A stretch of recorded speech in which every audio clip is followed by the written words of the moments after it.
வணக்கம் நண்பர்களே. எக்கனாமிக்ஸில் நாம் டிஸ்கஸ் பண்ண போகிற கான்செப்ட் கரன்சி ஸ்வாப் அக்ரிமெண்ட். இதை கிராஸ் கரன்சி ஸ்வாப் அக்ரிமெண்ட் அப்படின்னும் சொல்லுவாங்க. நீங்கள் நியூஸில் இதை ரெகுலராக கவனிச்சிருக்கக்கூடிய வாய்ப்பு இருக்குது. இந்தியா இன்னொரு நாடோட இந்த கரன்சி ஸ்வாப் அக்ரிமெண்ட் அல்லது கிராஸ் கரன்சி ஸ்வாப் அக்ரிமெண்ட்டை சைன் பண்ணியிருக்கோம் அப்படின்னு நியூஸில் வரும். சரி, ஏன் இந்த கரன்சி ஸ்வாப் அக்ரிமெண்ட்டை ஒரு நாடு சைன் பண்ணுது? இதற்கான அடிப்படை என்ன அப்படிங்கிறத நாம் அந்த வீடியோவில் பார்ப்போம். கரன்சி அப்படின்றது நாணயம், ஸ்வாப் அப்படின்றது அதை எக்ஸ்சேஞ்ச் பண்ணுறது, ஒரு நாணயத்தை கொடுத்துட்டு இன்னொரு நாணயத்தை வாங்குறது, இதுதான் இந்த ஸ்வாப். சரி, இந்த கரன்சி ஸ்வாப் அக்ரிமெண்ட் இதனுடைய ஒர்க்கிங் மெக்கானிசம் என்ன, இதை நான் இப்போ எக்ஸ்பிளைன் பண்ணுறேன். எல்லாருக்கும் புரிகிற மாதிரி ரொம்ப சிம்பிளாக எக்ஸ்பிளைன் பண்ணுறேன்.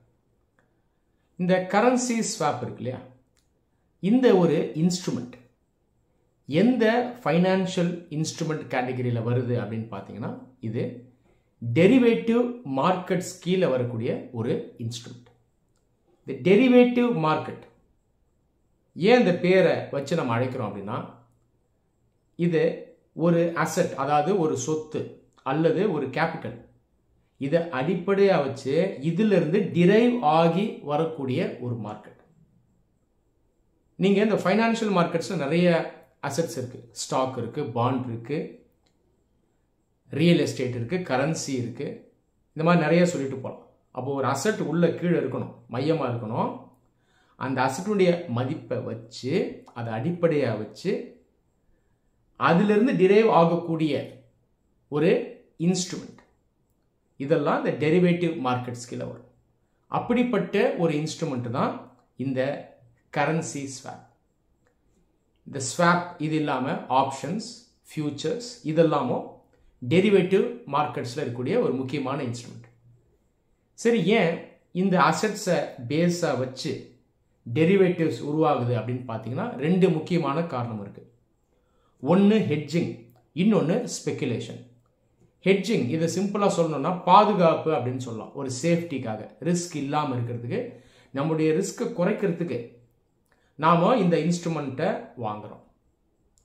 இன்னொன்று ஸ்பெக்குலேஷன். ஸ்பெக்குலேஷன் அப்படின்றது லாபம். ஃப்யூச்சரில் எனக்கு லாபம் அதிகம் தேவை, இதுக்காக நான் ரிஸ்க்கும் எடுக்கணும். அப்போது ரிஸ்க்கை குறைக்கிறதுக்கும் நான் அதுக்கு போகலாம், ரிஸ்க் எடுத்து லாபத்தை தேடுறதுக்கும் நான் இதுக்கு போகலாம். ஸோ இப்படி தான் இந்த டெரிவேட்டிவ் மார்க்கெட்ஸ் ஒர்க் ஆகும். இப்போ கரன்சி ஸ்வாப், இந்த மெக்கானிசம் பார்த்தீங்கன்னா ஸ்வாப்பிங் மெக்கானிசம், எக்ஸ்சேஞ்ச் பண்ணுறது. அண்டர்லைங் அசெட் இது கரன்சி, நாணயம், அந்த நாணயத்தினுடைய மதிப்பு, இதை பேஸாக வச்சு நாம் அதை ஸ்வாப் பண்ணுறோம்.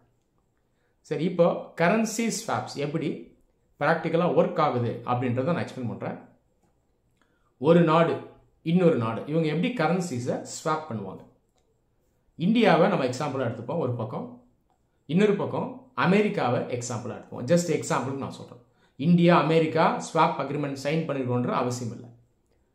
சரி, இப்போ இந்திய நிறுவனம் ஒன்று இருக்குது, இந்தியன் கம்பெனி. இவங்க அமெரிக்காவில் பிஸ்னஸை ஆரம்பிக்கணும். அதுக்கு $1 பில்லியன் தேவை. $1 பில்லியன் அப்படின்றது அப்ராக்சிமேட்டாக இந்தியன் மணிப்படி 8,000 கோடி ரூபாய். எக்ஸ்சேஞ்ச் ரேட் $1 = 80 rupees அப்படின்னு வச்சோம்னா $1 பில்லியன் எவ்வளோ வருது? 8,000 கோடி ரூபாய். இப்போ அமெரிக்காவில் போய் பிஸ்னஸ் பண்ணணும்னா அவங்களுக்கு இந்த 8,000 கோடி ரூபாய் தேவை. ஸோ இதை லோனாக எடுப்பாங்க அவங்க ஜென்ரலாக பிஸ்னஸ். இப்போ இதை லோனாக எடுக்கணும்னா எங்கே எடுக்கணும்? அமெரிக்காவில் தான் எடுக்கணும். அமெரிக்காவில் இருக்கக்கூடிய ஒரு நிதி நிறுவனம் இங்கேருந்து எடுக்கணும். ஜென்ரலாக பேங்க்ஸ்லேருந்து எடுப்பாங்க. ஸோ அந்த நாட்டுக்கு போய் அங்கேயே அந்த கடனை வாங்கி அந்த பிஸ்னஸை பண்ணணும். இன்னொரு பக்கம் ஒரு அமெரிக்க நிறுவனம் இந்தியாவில் பிஸ்னஸ் ஆரம்பிக்கணும்னு நினைக்கிறாங்க. அவங்களுக்கு இந்தியாவில் பிஸ்னஸ் பண்ணுறதுக்கு 8,000 கோடி ரூபாய் தேவை. அதாவது அதே $1 பில்லியன் தேவை. அவங்க இந்த பணத்தை இந்தியாவில் எப்படி வாங்க முடியும்? இந்தியாவுக்குள்ளே வந்து ஒரு நிதி நிறுவனத்துக்கிட்ட வாங்க முடியும், பேங்க் கிட்ட வாங்கலாம். அவங்க இங்கே வந்து லோனாக எடுக்கணும். அப்போது இந்த மாதிரி இந்தியன் கம்பெனிக்கும் பணம் தேவை, அமெரிக்க கம்பெனிக்கும் பணம் தேவை. ஆனால் அந்த இன்னொரு நாட்டில் போய் அவங்க பிஸ்னஸ் பண்ண போகிறாங்க. இப்போ ஒத்து கவனிச்சிங்கன்னா, அமெரிக்க நிறுவனம் இந்தியாவுக்குள்ளே வந்து இங்கே இருக்க பேங்க் கிட்ட லோன் வாங்குச்சு அப்படின்னா இதில் நிறைய ப்ராசஸஸ் இருக்குது. இந்த கிராஸ் பார்டர் லோனாக இருக்கும், அதாவது இன்னொரு நாட்டுக்கு போய் லோன் வாங்குறது. அப்படி லோன் வாங்கினாங்கன்னா அந்த கம்பெனியினுடைய பேலன்ஸ் ஷீட்டில் அது வரும். அது இல்லாமல் வெளிநாட்டு நிறுவனம் இந்தியாவுக்குள்ளே லோன் வாங்குறாங்கன்னா இன்ட்ரெஸ்ட் அதிகமாக இருக்கும், அதாவது வட்டி அதிகமாக இருக்கும். அதே போல் எக்ஸ்சேஞ்ச் ரேட் ஒரு நாளுக்கும் மாறிட்டு இருக்கும். இதே தான் இந்திய நிறுவனத்துக்கும். அமெரிக்காவில் போய் அந்த லோனை வாங்குறாங்கன்னா இந்த நிறுவனத்தினுடைய பேலன்ஸ் ஷீட்டில் வரும். அமெரிக்காவில் லோன் வாங்கும்போது அந்த லோன் இன்ட்ரெஸ்ட் அதிகமாக இருக்கும். இந்த மாதிரி சிக்கல்கள்லாம் இருக்குது. இதை ஓவர் கம் பண்ணுறதுக்கு ஒரு சிம்பிள் சொல்யூஷன் என்ன அப்படின்னா, இந்திய நிறுவனம் இந்தியாவிலேயே அந்த 8000 கோடி ரூபாய் லோனை இவங்க எடுத்துருவாங்க.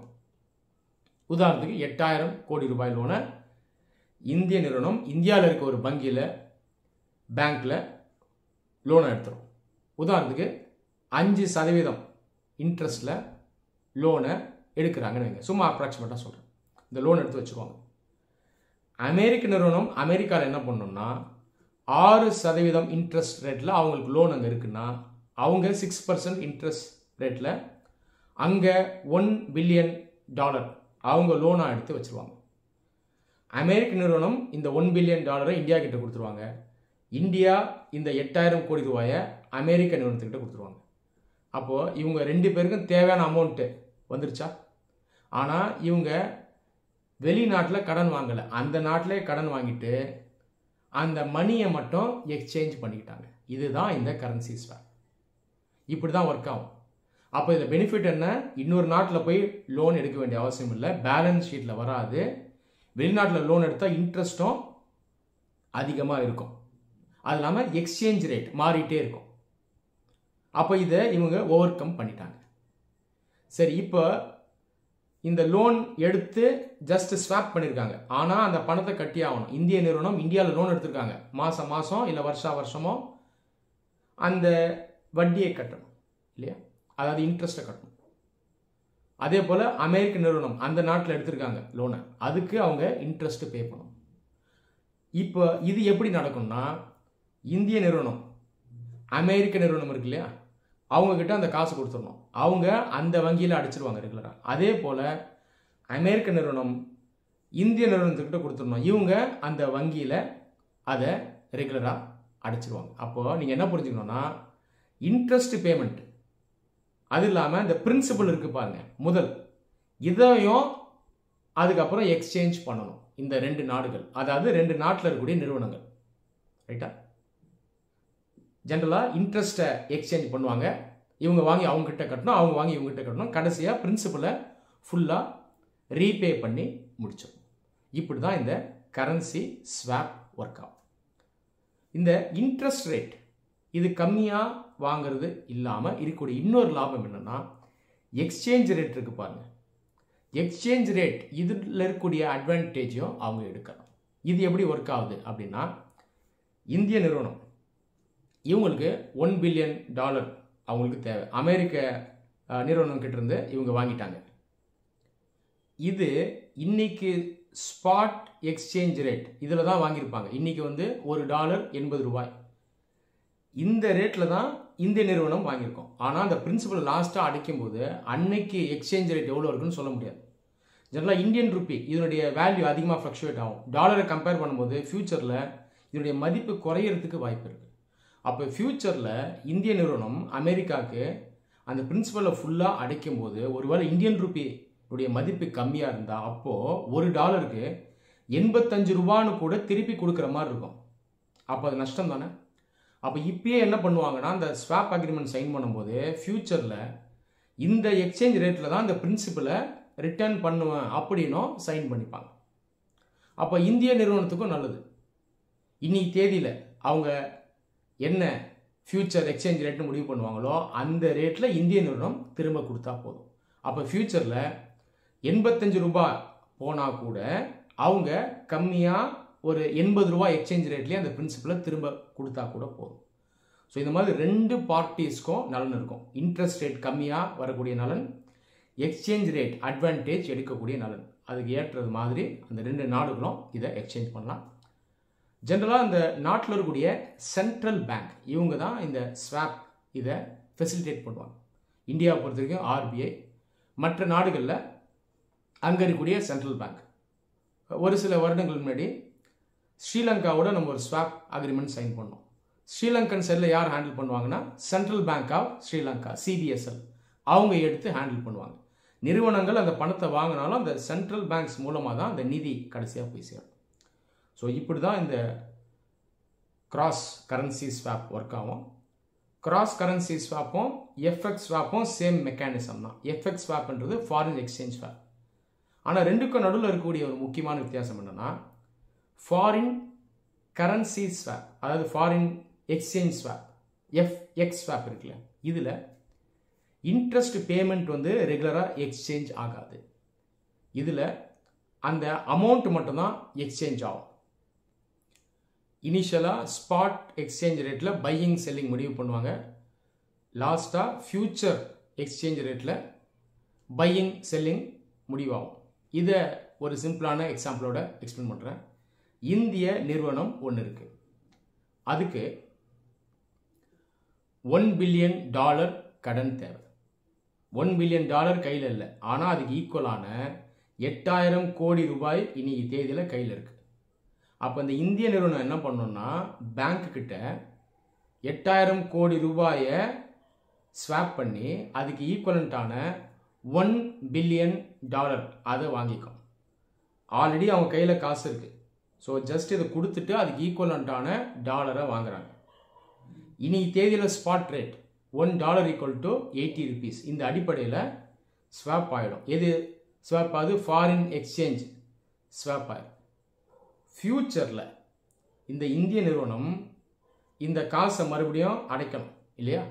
அடைக்கும் போது அவங்க எந்த எக்ஸ்சேஞ்ச் ரேட்டில் அடைப்பாங்க அப்படின்றதையும் இன்றைக்கே முடிவு பண்ணிடுவாங்க. அப்போ ஃபியூச்சரில் ஒரு 5 வருஷத்துக்கு அப்புறமோ இல்லை 6 வருஷத்துக்கு அப்புறமோ இவங்க கையில் இப்போ வந்த இந்த $1 பில்லியன் திரும்ப கொடுத்து இவங்களுடைய 8000 கோடி ரூபாயை அவங்க மறுபடியும் வாங்கிக்கணும். இதுதான் அந்த எஃப்எக்ஸ் ஸ்வாப். வாங்கும் பொழுது ஃபியூச்சரில் எக்ஸ்சேஞ்ச் ரேட் என்ன இருக்குன்னு யாருக்கும் தெரியாது. ஆனால் இப்பயே அவங்க முடிவு பண்ணி வச்சுப்பாங்க. எக்ஸ்சேஞ்ச் பண்ணுற 2 பார்ட்டிஸும் முடிவு பண்ணி வைப்பாங்க. இப்படி தான் எஃப்எக்ஸ் ஸ்வாப் ஒர்க் ஆகும். ஸோ கிராஸ் கரன்சி ஸ்வாப்பில் பாரோயிங் அப்படின்ற அந்த கான்செப்ட் இருக்கும்.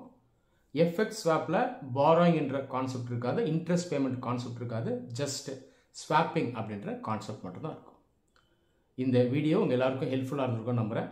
நன்றி.